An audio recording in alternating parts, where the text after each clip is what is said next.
buenas noches, damas y caballeros, sean todos y todas bienvenidos una vez más a su espacio, hablando de salud, porque la vida es lo primero. Dando inicio entonces a nuestro programa, vamos a iniciar con las palabras de reflexión a cargo del doctor Elvis Kelvis Grullón. Buenas noches. La palabra de reflexión para hoy es: lo que sabemos es una gota de agua, lo que ignoramos es un océano.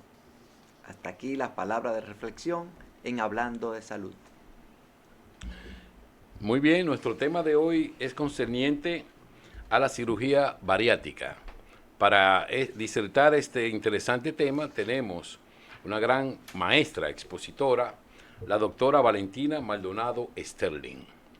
La doctora Valentina Maldonado Sterling es cirujana general, laparoscopista y bariátrica, nacida en Santo Domingo, República Dominicana.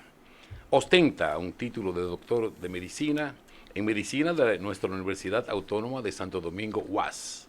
Posgrado en cirugía general en el Hospital Francisco Moscoso Puello. Un entrenamiento en cirugía bariátrica en el Hospital Clínica Caracas de Venezuela. Así como también ostenta una maestría en gerencia en salud en el Instituto de Organización Industrial EOI, Madrid, España. Es docente de la residencia en salud de emergenciología y desastres del Hospital Dr. Darío Contreras. A la vez es docente de la Universidad Tecnológica de Santiago, UTESA, coordinadora del Departamento de Cirugía General en el Hospital Vinicio Calventi. También es cirujana adjunta en el Hospital Docente Universitario Dr. Darío Contreras y el Hospital Vinicio Calventi. Actualmente es la jefa del Departamento de Cirugía General, Bariátrica y Laparoscópica del Centro Médico Dr. Richardson Cruz. Bienvenido, doctora, a su programa Hablando de Salud. Muchísimas gracias, buenas noches y nueva vez gracias por la invitación a este programa. Muy bien, doctora. Para hablar un poco sobre cirugía bariátrica, podríamos empezar hablando de la obesidad, que es en realidad el punto diana de esa especialidad. ¿En qué consiste la obesidad? Bien, efectivamente, como usted acaba de decir, realmente la cirugía bariátrica se enfoca en lo que es la obesidad y específicamente la obesidad mórbida. La obesidad está definida por la OMS como simplemente como el aumento o el incremento de grasa corporal a un nivel que es dañino para el organismo. Esa es la definición como tal. Ahora bien, dentro de esa definición, pues hay una serie de conceptos que debemos tomar en cuenta precisamente para llegar hasta la cirugía bariátrica. Y, por ejemplo, hay que tomar en cuenta lo que es el índice de masa corporal, que eso es en lo que se basa para la clasificación de la obesidad. Y es bien sencillo de calcular, usualmente es lo primero que luego de entrevistar al paciente hacemos, y es tomar estas medidas. Y se toma bastante fácil, es pesar al paciente en kilogramos, y esto se divide en la altura por metros cuadrados. Esto nos va a dar un índice, un porcentaje, y dependiendo del índice, pues entonces sabemos si el paciente clasifica o no para esta cirugía. De acuerdo a la OMS, la obesidad la clasificamos en grado 1, 2 y 3, que viene siendo la obesidad mórbida. Y generalmente hablamos de que un paciente está en sobrepeso cuando tiene un índice de masa corporal de 25 a 29. Eso es sobrepeso solamente. Ya cuando hablamos de obesidad grado 1, pues entonces el paciente tiene un índice de masa corporal de 30 a 34 y obesidad grado 2 de 35 hasta 39, y ya obesidad grado 3 u obesidad mórbida, pues entonces por encima de 40, que ya serían los pacientes que son candidatos a realizarse una cirugía bariátrica, por encima de 40 de índice de masa corporal y de 35 en caso de que tenga ya comorbilidades. O sea, cuando hablamos de comorbilidades son enfermedades asociadas como diabetes mellitus, hipertensión arterial, artrosis que limite la funcionalidad del organismo, dislipidemias, entre otras. Ok. Profesor Pérez Pérez. Doctora, muy buenas noches.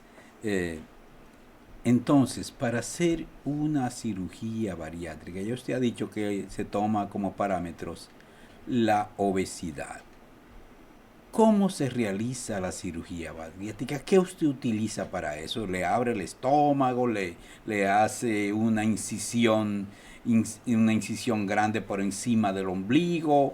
¿O le hace una incisión fanestil para que no se le vea esa incisión grande y se pueda bañar en sus bolos en la playa sin verse esa gran cicatriz en su abdomen?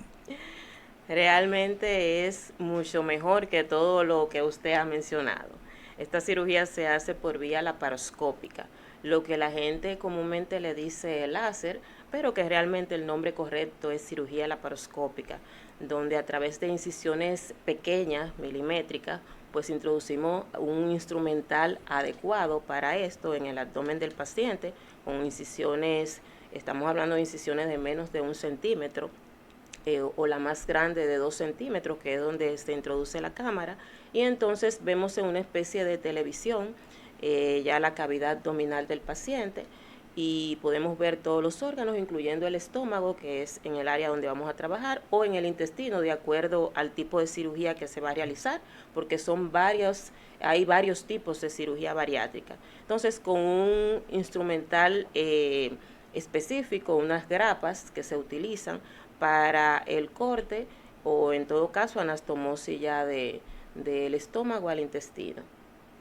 O sea que usted hace una grapadura, es decir, grapa todo su estómago o le corta un pedazo al estómago. ¿Qué usted hace? ¿Lo grapa o lo corta? En el caso de la manga gástrica, que es uno de los procedimientos, porque es bueno que el público sepa que hay diferentes tipos de procedimientos. Están los procedimientos que son restrictivos y están los procedimientos mixtos, que combinan la restricción del estómago con la mala absorción. Me explico. Los procedimientos restrictivos es donde el estómago se corta, ¿verdad? O se limita la cantidad de alimentos que llega a él, y por lo tanto el paciente va a reducir de peso porque va a comer poco. En este caso está la manga gástrica, que es uno de los más utilizados, y lo que se hace es que el estómago se corta en un 70 a un 80% del estómago, y queda el estómago en forma de una manga o de un guineo, por eso su nombre de slit gástrico, porque el estómago queda como si fuera una manga. Entonces queda con un 15% de su capacidad, y por lo tanto el paciente va a reducir de peso porque va a comer poco.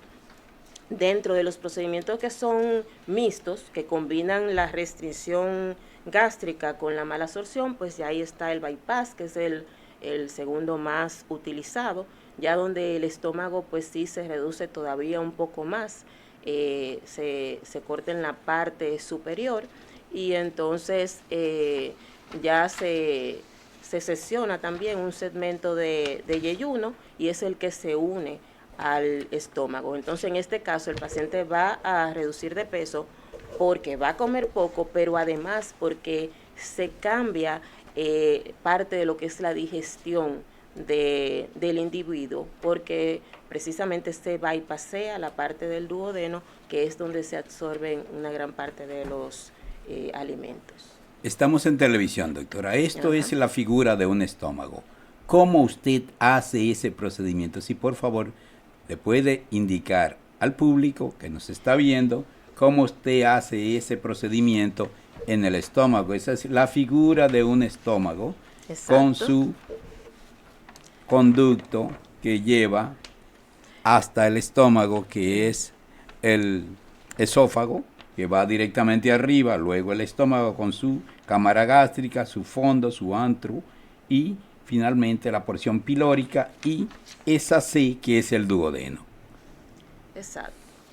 Exactamente. Entonces, ciertamente, como Usted decía el corta doctor, todo eso. exactamente, cortamos aproximadamente un 70 a un 80% de lo que es la capacidad gástrica y entonces el estómago, pensemos que esta línea es la línea de corte, entonces el estómago queda como Wow. una especie de manga o en forma de banana, pudiéramos decir. Este sería el esófago, la continuidad de los alimentos es aquí y por aquí vienen pasando hacia lo que es el duodeno. Entonces eliminamos todo este segmento gástrico, esto es en la manga gástrica. Entonces, cuando usted hace eso, la persona casi no va a comer como un pajarito. Exactamente, realmente Se va a de llenar de hecho, una vez, entonces, porque de- si hay poco estómago. Con medio guineo. Con medio guineo está full. No puede comerse ni sus De chicharroncitos. hecho- No, Un trocito, pica no. pollito, nada de eso. No, no, no, no. no, porque precisamente lo que queremos es que el paciente cambie sus hábitos alimenticios, entonces se supone que el picapollo no debe ir ya dentro de ese Es un problema, Pérez. dentro Es un de problema. ese Así es, así es. régimen de dieta. Entonces realmente el paciente tiene que desaprender a comer para luego reaprender en este tipo de cirugía. Porque ciertamente al principio lo que el paciente va a poder tolerar son 4 onzas de alimentos de inicio. Porque en los primeros días después de la cirugía, pues el paciente tolera solamente los líquidos, las primeras semanas, 2 semanas, luego lo pasamos a semisólido y luego entonces a alimentos sólidos. De todas maneras, aunque el estómago esté reducido, el paciente va a poder comer de todo, lo único que en pequeñas cantidades. Algo muy importante es que cuando se elimina esa porción del estómago, se elimina donde se produce la grelina, que es la hormona que produce el hambre. Entonces el paciente no va a tener hambre. Pero lógicamente, como esta cirugía se trabaja en equipo y el paciente va de mano con un nutriólogo, el nutriólogo lo va a ir enseñando a comer y a saber que aunque no tenga hambre, el paciente debe comer cada 2 horas por lo menos para que precisamente vaya rebajando de peso, pero de manera saludable. Doctora, usted ha dicho algo muy importante. Ajá. La hormona que produce el hambre. Así es. Y si con medicamentos usted no puede reducir esa hormona antes de meterlo a cirugía. Bueno, lo que pasa es que precisamente este paciente que va a cirugía es un paciente, no es simplemente porque llega a la consulta y digo, bueno, me siento con sobrepeso y quiero rebajar, hágame esta cirugía. Precisamente por eso se hace una evaluación multidisciplinaria del paciente. Y los pacientes candidatos a cirugía bariátrica, como dije anteriormente, número 1, tiene que tener un índice mayor de 40, un índice de masa corporal, y de 35 si tiene comorbilidades. Entonces, ¿qué sucede? En esos pacientes que son que tienen obesidad grado 2, que tienen 35% de índice de masa corporal, pero son diabéticos e hipertensos, hay que ofertarle algo mejor que solamente los medicamentos, porque se ha demostrado que la cirugía bariátrica pues va a aumentar su calidad de vida y de hecho la va a prolongar, porque mejora la diabetes en más de un 85% y la hipertensión en más de un 80%. Entonces, a este paciente tú le estás dando la oportunidad de que reduzca de peso, pero no tanto por lo físico, sino precisamente por la parte de que tiene que ver con su salud. Bien, Entonces, doctora, es importante que ustedes pues sepan que la bariátrica cambia vida. ¿Por qué? Lo digo justamente porque mi hermano, pues, él es operado de bariátrica. Y cuando se operó, pues justamente él tenía muchas comorbilidades, era diabético, hipertenso, todas esas cosas. Y después que se operó, entonces ya él, pues, normalizó todos los niveles de glicemia, presión, toda la cosa, todos los niveles bajaron a su estado normal, gracias papá Dios.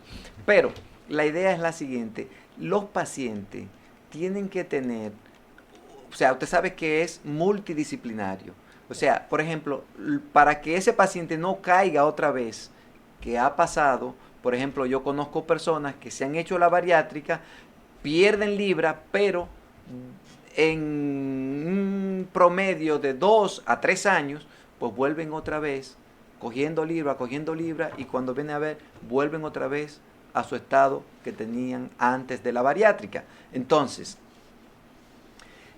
por ejemplo, yo soy de los que creo que los pacientes, cuando se operan de bariátrica, tienen que operarse aquí, la cabeza. ¿Por qué? Porque si no van a estar todo el tiempo con esa ansiedad. ¿Por qué? Porque ellos están acostumbrados a comer mucho. Entonces, muchas veces, así como usted habló de la hormona que pues produce una estimulación del apetito, entonces ya estos pacientes pues lamentablemente ya no van a tener esa estimulación, pero van a tener la sensación de que quieren comer. Y después, cuando yo fui incluso a Brasil con un recién operado de bariátrica, y el recién operado de bariátrica, ¿qué hacía? Se comía todo y iba para el baño, lo botaba y volvió otra vez a comer. Entonces realmente no es eso lo básico, lo importante, sino es que los pacientes tienen que operarse el caco. O sea, la parte psicológica juega un papel fundamental. Entonces, la pregunta mía viene en relación a este tipo de... Cuando usted va a hacer una cirugía bariátrica, ¿dónde usted decide enviarlo primero? ¿Al psiquiatra o al cardiólogo? ¿O algún otro tipo de médico que usted recomiende? Bueno, precisamente usted tocó varios puntos ahí que son sumamente importantes.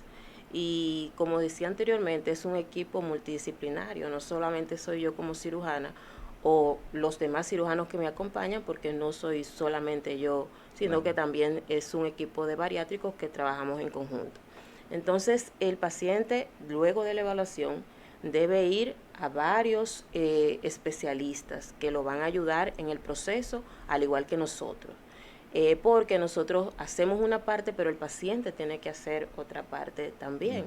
Entonces, por eso al paciente debe verlo un endocrinólogo, porque hay que ver la parte hormonal del paciente, si hay algún desequilibrio que hay que controlar previamente y que tal vez no sea candidato a realizarse la cirugía. Debe verlo un psicólogo. No todos los pacientes tienen que ser vistos por un psiquiatra, sino por un psicólogo de inicio. Ahora bien, si ya consideramos o el psicólogo en su evaluación considera que el paciente pues sí amerita ser visto por un psiquiatra, pues entonces ya se deriva a un psiquiatra. Y así también otros especialistas como el cardiólogo, precisamente para verlo desde el punto de vista cardíaco, que todo esté bien para la cirugía y en control, y otros especialistas que también pudiera conllevar. Por ejemplo, también los neumólogos participan dentro de lo que es la cirugía, ya que la cirugía es con anestesia general, y también hay muchos de estos pacientes que tienen hábitos tóxicos, entonces es necesario ser visto por un neumólogo. Hay otro punto que usted trató, y es el hecho de que dice que el paciente puede reganar peso. Sí. Y sí me gustaría tocar ese punto, porque hay que tener en cuenta que el estómago está hecho de músculo. Entonces, asimismo como realizamos un corte del mismo, dependiendo de si el paciente se habitúa a comer en ese periodo de tiempo pocas cantidades, pues va a permanecer igual el estómago. Ahora bien, si el paciente se da cuenta que después de cierto tiempo puede ingerir más alimento y cada vez lo hace con más frecuencia y vuelve a sus hábitos anteriores, pues lógicamente ese estómago va a crecer y el paciente va a reganar peso, que pasa con cierta regularidad. Entonces, eso es algo que se le explica al paciente.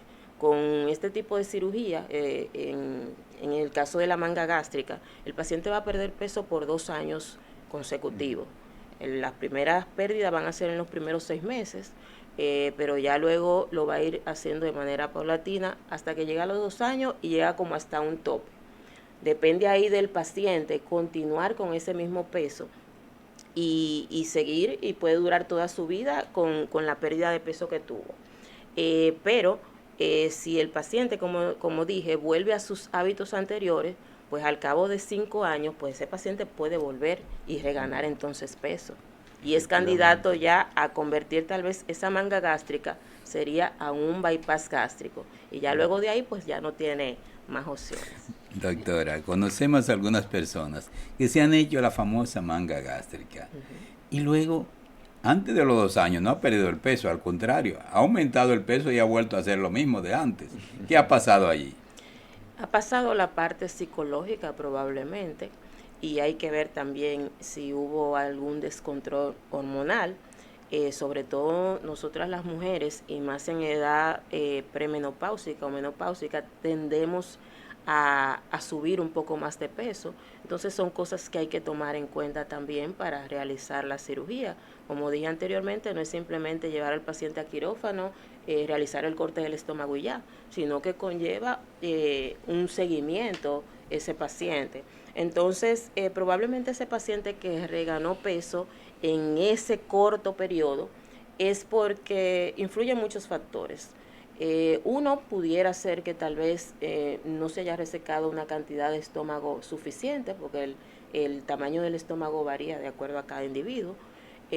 Número 2, que el paciente volvió a sus hábitos anteriores, y como decía el doctor, hay pacientes que comen y luego van al baño a vomitar, siguen comiendo mucho, pero lógicamente como el estómago está pequeño, tenemos ahí 2 esfínteres a nivel esofágico y a nivel del píloro, que si el paciente se llena mucho, pues lógicamente va a buscar la forma de salir ese exceso de comida, entonces lo hace a través del vómito.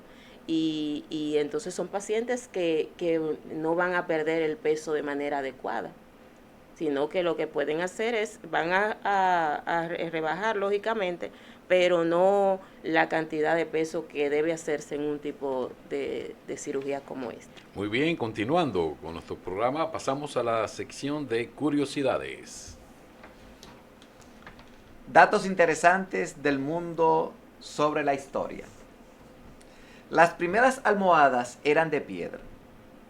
Cuando se habla de almohada, la primera asociación mental que la gente de hoy tiene es que es un cojín blando y suave sobre el cual poner la cabeza a la hora de dormir. Pero la primera almohada surgió en Mesopotamia. Allí las almohadas eran de piedra y tenían un uso ligeramente diferente al que le damos hoy en día. Básicamente servían para mantener lejos de la boca, la nariz y las orejas a los insectos a la hora de dormir en piedra. Los primeros despertadores eran personas. ¿Cómo? Un dato curioso es que los primeros despertadores, como bien escuchan, eran personas. Se le llamaba knocker out. Y su empleo no era otro que despertar la madrugada a los trabajadores para que llegasen temprano a las fábricas, canteras y minas de carbón durante la época de la Revolución en Inglaterra e Irlanda. ¿Cómo se despertaban ellos? Pues no lo sabemos. Y hasta aquí, ¿Será que no dormían? curiosidades en Hablando de Salud. Nuestra disertante, la doctora Valentina Maldonado, cirujano laparoscopista y bariátrica. Doctora, retomando de nuevo el tema de la base de la cirugía bariátrica, que es la obesidad. Sabemos que la obesidad se produce porque existe un cúmulo de energía dentro del organismo. Entonces se almacena como grasa, como una energía. ¿Cuáles son las causas de la obesidad en sí? Muy importante esta pregunta. Realmente pensamos a veces que la obesidad simplemente surge porque el paciente come mucho, pero nos encontramos en el día a día que dice, no, pues yo como de todo, pero no engordo.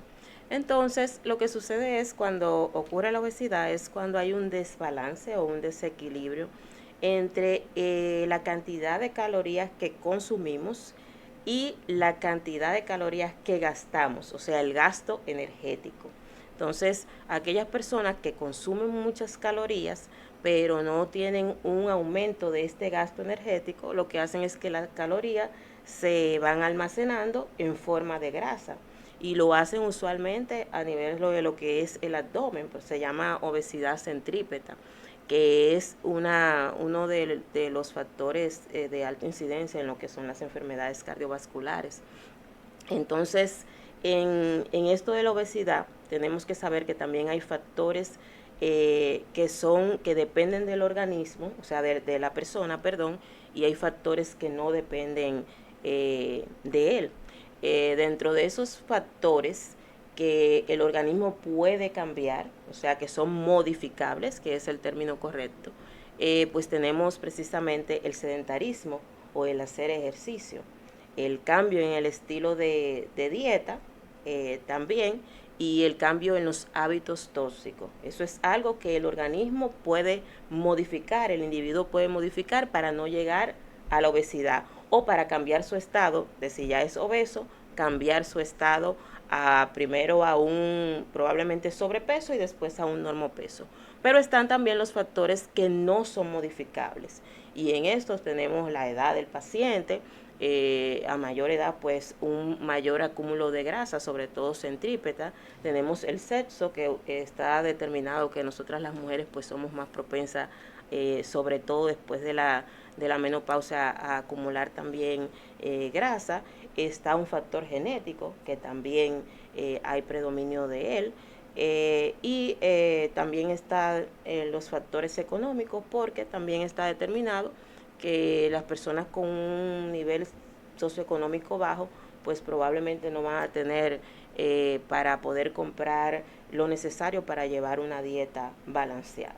Y los tiroides, también está el factor hormonal, que el factor hormonal podríamos decir que es mixto, porque está dentro de los modificables y de los no, porque de inicio el paciente no puede controlar si tiene algún descontrol hormonal, pero ya luego cuando acude a un médico, entonces esto sí se pudiera controlar en la mayoría de los casos, porque hay algunos que realmente no. Profesor Rafael Pérez Pérez. Doctora, entonces las hormonas también influyen en la obesidad. Y cuando usted hace la cirugía laparoscópica, ¿esas hormonas se frenan, siguen funcionando? ¿Usted da algún tipo de modificación de medicamentos para modificar la actividad hormonal de esos pacientes que usted opera con la bariátrica? ¿O le da algún tipo de medicamento además de la cirugía que le ha hecho? No, lo que pasa es que, como decía el doctor anteriormente, realmente la cirugía bariátrica, pudiéramos decir que es mágica en sentido general, porque precisamente inmediatamente tú logras controlar el peso del paciente, que el paciente vaya disminuyendo de peso, pues inmediatamente todas estas hormonas pues se van colocando en su lugar. Como decía, la grelina, que es una de ellas, que es la que produce hambre, pues se elimina cuando se hace el corte. Grelina. Es la que se elimina cuando se realiza el corte del estómago. Pues lógicamente pues ya no va a estar produciendo en ese momento. Hay una que es la leptina, que se produce a nivel de lo que es el tejido graso, pero tiene su centro a nivel del hipotálamo. Entonces inmediatamente disminuye esa grasa abdominal o esa grasa centrípeta, también ella se coloca en su lugar y entonces se va volviendo un círculo vicioso donde ya el control hormonal pues va de mano con lo que es la pérdida de peso y viceversa. Doctora, pero sabemos que nuestro cerebro es todo grasa. Si le quitamos esas hormonas que nos ayudan a producir la grasa, ¿no se disminuye nuestro cerebro también? No, no es así, porque estamos hablando básicamente de lo que es la disminución de la grasa abdominal. Como decía, realmente nos centramos en lo que es la grasa centrípeta o la grasa a nivel ginecoide, que también se produce, que es la que se produce a nivel de las caderas y los muslos, pero realmente la que nosotros tratamos de disminuir un poco más es la centrípeta, porque es la que se ha demostrado que tiene mayor riesgo de producir enfermedades cardiovasculares, hipertensión arterial, dislipidemia, diabetes mellitus, entre otras. Aterosclerosis. Muy bien, excelente. Pues nos estamos dando gusto aquí. Un banquete. Un banquete nos estamos dando esta Sí, noche aquí. doctora. Doctora, yo quería Maldonado. hacerle una pregunta. Yo tengo varias, pero realmente como que estoy medio, tú sabes. Por ejemplo, los pacientes que se le va a hacer una bariátrica, por ejemplo, ¿ustedes recomiendan que ese paciente, por ejemplo, por X o por Y razón el paciente no puede operarse? ¿Ustedes recomiendan el balón gástrico en estos pacientes o qué ustedes recomiendan en este tipo de pacientes? ¿Se puede primero poner el balón gástrico para que el paciente pierda peso y después entonces cuando el paciente pues vaya evolucionando, entonces ahí se le va a hacer la cirugía bariátrica? ¿Cómo se hace en ese caso? Depende de la causa por qué el paciente no pudiera ir a realizarse cierta cirugía.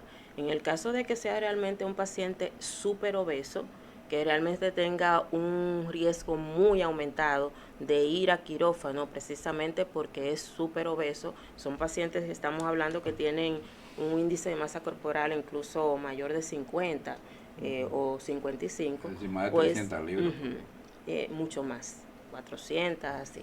Entonces, Wow. estamos hablando de que son pacientes que sí pudieran ser candidatos a que de inicio se le pudiera poner un balón para que reduzca 20 o 25 kilos, que es lo que usualmente puede haber en la pérdida del balón gástrico, y ya luego que haya esa reducción de peso, pues entonces ser sometido a una cirugía ya definitiva, que en este caso, en el caso de los superobesos, pues sería un bypass gástrico. De hecho, la manga gástrica surgió como una medida de hacer una intervención de primera intención para esos pacientes que eran muy obesos y necesitaban realizarse una cirugía como el bypass gástrico o en un switch duodenal que se hacía anteriormente. Entonces, como eran muy obesos, determinaron hacer la manga gástrica para reducir el estómago, que el paciente redujera de peso y luego ser sometido entonces en una segunda intervención a esos otros procedimientos. Pero se dieron cuenta de que ya con el solo hecho de tener la manga gástrica, el paciente tenía una pérdida significativa de peso. Entonces ya se implementó como un procedimiento dentro de lo que son los procedimientos bariátricos. Muy bien, vamos a saludar a Blanquita y a Alex Martínez, quienes están en sintonía desde Bogotá, Colombia. Un aplauso para ellos. Así pues, continuamos con nuestra sección de efemérides. Efemérides en salud. Día Internacional del Mosquito. En agosto se celebra el Día Mundial de los Mosquitos en memoria del doctor británico Sir Ronald Ross, que descubrió que los mosquitos hembras son los responsables de transmitir la enfermedad de la malaria entre los seres humanos. Fue el 20 de agosto de 1897 cuando este médico inglés descubrió la relación entre la transmisión de la enfermedad de la malaria y la picadura de los mosquitos hembra. ¿Por qué se celebra el Día Mundial contra el Mosquito? En el mundo se notifican millones de casos de malaria, muchos de ellos consecuencias mortales, y es por ello que el descubrimiento de este doctor británico tuvo una importancia crucial para la erradicación de estas enfermedades tropicales como la malaria, el dengue, la fiebre amarilla y el Zika. Para muchas de estas enfermedades no existe vacunas ni cura, y por tanto la mejor arma para su erradicación es la prevención de las picaduras de insectos. El Día Mundial del Mosquito es una oportunidad única para concienciar sobre el peligro de las enfermedades transmitidas por mosquitos. Y hasta aquí, efemérides en Hablando de Salud. Doctora Valentina Maldonado, cirujana laparoscopista bariátrica. Doctora, yo tengo un amigo en San Francisco de Macorís que la mamá tiene un puesto de pollo. Ese hombre se ha hecho 4 bariátricas. Y cuando llega donde la mamá, se mete 3 y 4 pollos juntos. Y no hay forma de cómo remediar ese hombre. ¿Qué usted cree que usted podría aportarle a ese señor, gran hermano nuestro y de Pérez Pérez también? Poeta y bohemio, que se ha hecho 4 bariátricas y está todos los días más gordo.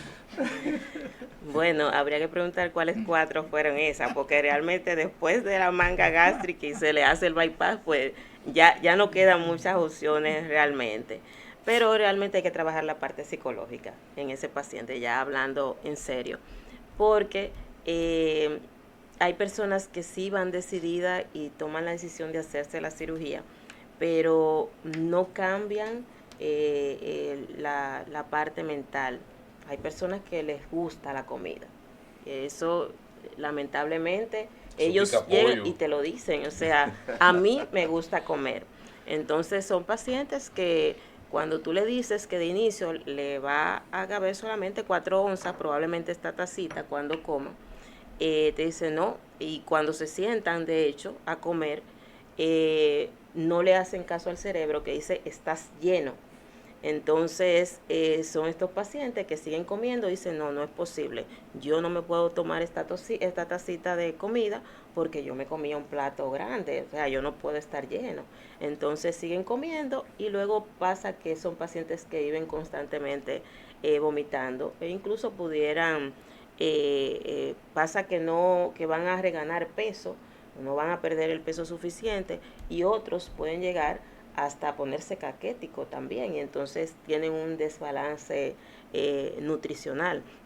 Entonces, en ese tipo de paciente es un paciente que tiene que ser visto por un psicólogo y un psiquiatra. Y de hecho, si luego de la evaluación de ellos, pues hay pacientes que simplemente no son candidatos porque dicen que su mundo es la comida.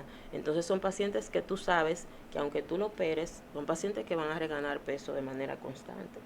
Y hay pacientes que simplemente no son candidatos para hacerse la cirugía. Atención, es decir, el gran mensaje sería el apoyo psicológico, sí, y familiar. Muy importante. Para poder sostener este tipo de cirugía. Claro, porque también está en la parte familiar que a veces un paciente está decidido, quiere realmente mejorar su condición de salud y decide hacerse la cirugía. Pero entonces llega a un ámbito familiar donde él va a tomarse esta tacita de alimento, pero entonces a su alrededor hay personas con un plato de comida, con una coconada. Entonces a veces no le ayudan en ese sentido. Un mondonguito con frito. Entonces también tú tienes que tratar esa parte, la parte familiar, para que le den el apoyo a ese paciente que quiere cambiar su estilo de vida. Eso está muy bien. Mira, es tanto así que yo recuerdo de un caso que sucedió en la clínica que el paciente, pues, o la paciente creo que era, que ella se no mentalizó que estaba operada. Entonces, al no mentalizar que está operada y al estar los familiares lejos de ella agarró una papa entera y se la metió a la boca. Estaba recién operada. Entonces, esa paciente la pasó fea. ¿Por qué? Porque dañó su cirugía. Entonces, por eso es lo que yo repito una y mil veces, que lo primero que el paciente tiene que hacer es operarse la cabeza. Saber, estar seguro de cuál es la situación, porque esa paciente fue hasta intensivo, o sea, diferentes cosas por una papa. Entonces, podía perder la vida ahí entonces. Podía perder la vida ahí. Entonces yo quiero que la doctora nos explique, pues, cuáles son los primeros alimentos que estos pacientes deben de tomar y cuándo pasar de un alimento líquido a un alimento sólido y así sucesivamente. Sí, son una de las cosas que se le explica al paciente y de hecho no solamente yo como cirujana, sino también el nutriólogo que trabaja conmigo, que la va llevando de la mano. De hecho le dice, tú vas a comer hoy esta porción y este alimento. Le da una hoja con todo lo que va a comer. Entonces, antes de contestar esa pregunta, saber que el paciente debe tomar la decisión él. Porque probablemente en el caso de esa joven, no digo que sea el caso, pero digo probablemente, tal vez la empujaron a hacerse la cirugía sin tener la preparación adecuada. Entonces es muy importante que el paciente sea quien tome la decisión de cambiar su vida, porque es un cambio de vida. Entonces, cuando es el paciente que toma la decisión, él va a llevar las cosas al pie de la letra. Lo digo por la experiencia con mis pacientes.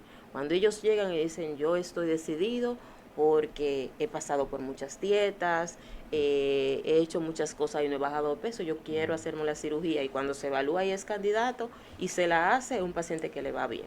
Entonces, ¿qué hacemos? En las primeras 2 semanas es un paciente que va solamente con cosas líquidas. Estamos hablando de jugos, introducimos bebidas que tengan electrolitos, porque es un paciente que tiende a deshidratarse. Como está perdiendo peso, está perdiendo grasa, pues tiende a deshidratarse. Entonces, recomendado bebidas que tengan electrolitos, líquidos como jugo, proteínas que sean líquidas también, sopas que sean totalmente líquidas. Eso es en las primeras 2 semanas. Cuando ya sabemos que ese estómago está cicatrizado por completo, entonces pasamos a semisólido en la siguiente semana. Y ya ahí el paciente pues puede comer consomé, la sopa licuada, pero ya con todos los condimentos. Puede tomar puré de auyama, que sea líquido, papillas, ese tipo de alimentos que son semisólidos, semilíquidos. Y ya para la tercera semana y cuarta, pues ya el paciente se va introduciendo con alimentos sólidos. Ya se comienza a introducir carnes, en el caso del pollo, la carne que sea del muslo, porque a veces la pechuga, por ejemplo, es un poquito seca y áspera, y el paciente tiende a caerle mal al principio. Carne molida, ese tipo de alimentos que ya son sólidos. Y algo súper importante que se le dice al paciente, que tiene que masticar los alimentos. Tiene que masticarlo. Y se le dice desde antes de su cirugía. Ya no es comer a prisa como solemos hacer, de que estoy haciendo algo y una cucharada y sigo haciendo lo que estoy haciendo. Tienes que sentarte, se le dice al paciente, y masticar bien los alimentos al punto de que queden bien triturados, y entonces ya pueda deglutirlo. Y son pacientes que si lo hacen de esa manera, le va excelentemente bien y sin ningún tipo de molestia. Muy bien, doctora. Por ejemplo, en estos casos, como en todo en medicina, tiene el paciente que estar consciente de lo que él quiere. ¿Por qué? Por ejemplo, un caso sencillo me pasó hoy en el oncológico. ¿Qué pasó? Un paciente fue llevado por una doctora para que le hiciera una cirugía, pero el paciente no quería cirugía.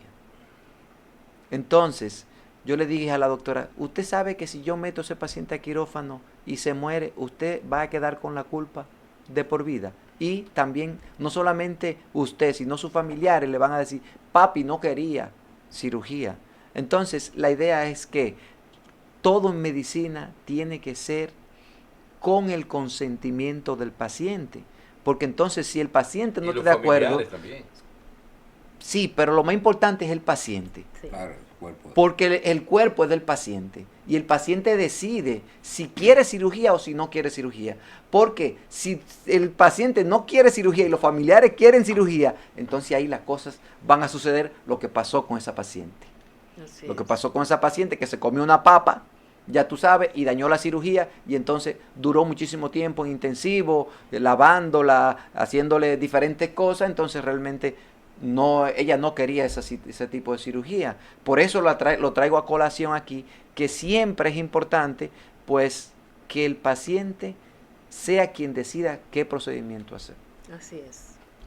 Sí, realmente se hace el famoso consentimiento informado, es decir, que usted tiene que estar de acuerdo con lo que usted le explica bien claro al paciente qué es lo que se va a hacer.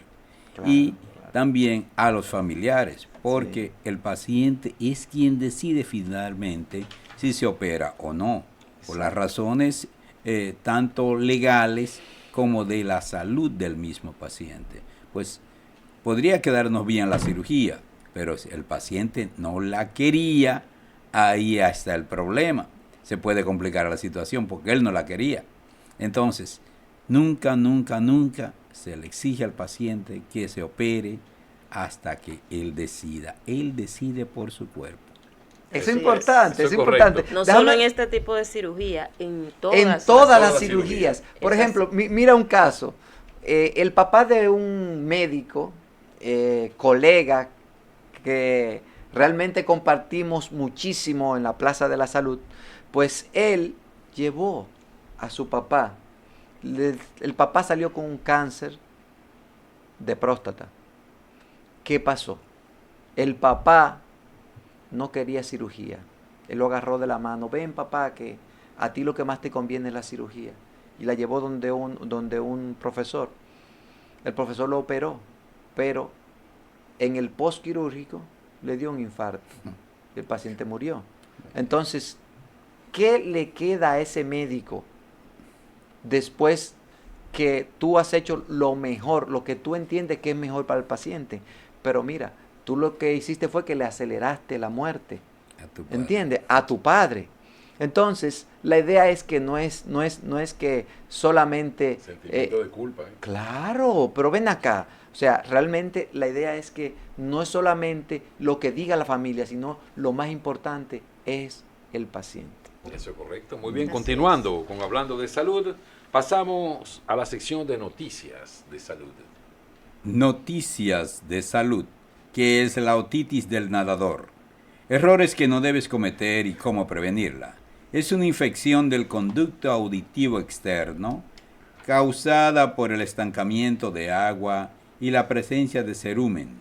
Es importante evitar el uso de bastoncillos de algodón.